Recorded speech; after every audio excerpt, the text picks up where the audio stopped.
సాయంత్రం 6-6:30 గంటల సమయంలో కేఎల్ రావు నగర్ కాలనీలో హోసన్న మందిరం దగ్గర 25-30 సంవత్సరాల వయసు ఉన్నటువంటి ఒక మగ వ్యక్తి మాసిపోయిన బట్టలతో చనిపోయి ఉన్నాడు. అతను పేరు ఊరు తెలియదు అని, అతని మరణం మీద అనుమానం ఉన్నది, సందేహాస్పదంగా ఉంది అని చెప్పి విఆర్ఓ గారు, ఆ ఏరియా విఆర్ఓ గారు ఇచ్చినటువంటి రిపోర్టు మీద తాడేపల్లి పోలీస్ స్టేషన్లో ఒక ఎఫ్ఐఆర్ నమోదైంది. ఈ కేసుని 174 CRPCగా కేసు రిజిస్టర్ చేశారు. అంటే 194 కొత్త చట్టంలో 194 BNSగా అనుమానాస్పదంగా కేసు నమోదు చేసి దర్యాప్తు చేశారు.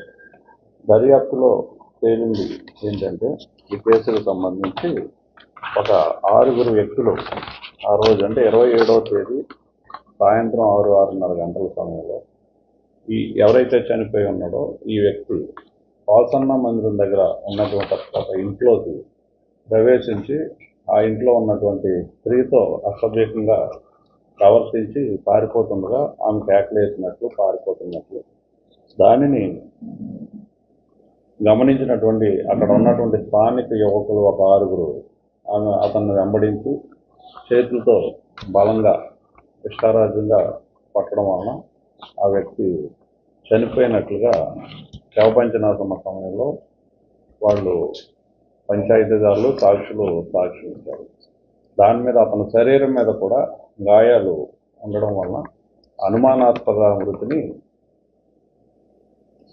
302 అంటే 103 క్లాజ్ 1 BNSగా సెక్షన్ ఆర్డర్ చేసి తాడేపల్లి సిఐ కళ్యాణ్ రాజు ఈ కేసుని దర్యాప్తుని చేపట్టారు.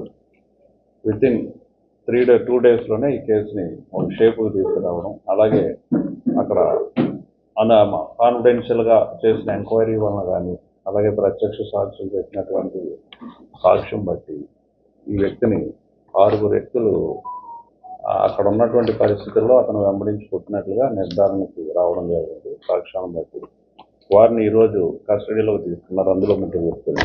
ఆ 3 వ్యక్తులు వల్లభాపురం జశ్వంత్, అలాగే వల్లభాపురం కోటేశ్వరరావు, భోజంకి సింహాచలం నాయుడు, వీళ్ళ 3 కూడా కస్టడీలోకి తీసుకుని మేజిస్ట్రేట్ గారి ముందు రిమాండ్కి పంపించడం జరిగింది. అలాగే ఇంకొక 3 మైనర్ బాలు ఉన్నారు. వీళ్ళని ఇంకా అరెస్ట్ చేయవలసింది. వాళ్ళని కూడా షార్ట్లీ అరెస్ట్ చేసి హోముకు పంపించడం జరుగుతుంది. బాయ్స్. Thank you.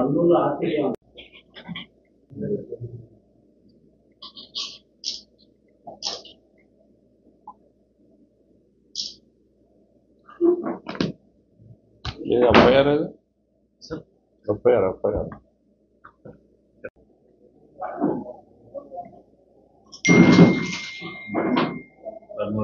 सही रेडी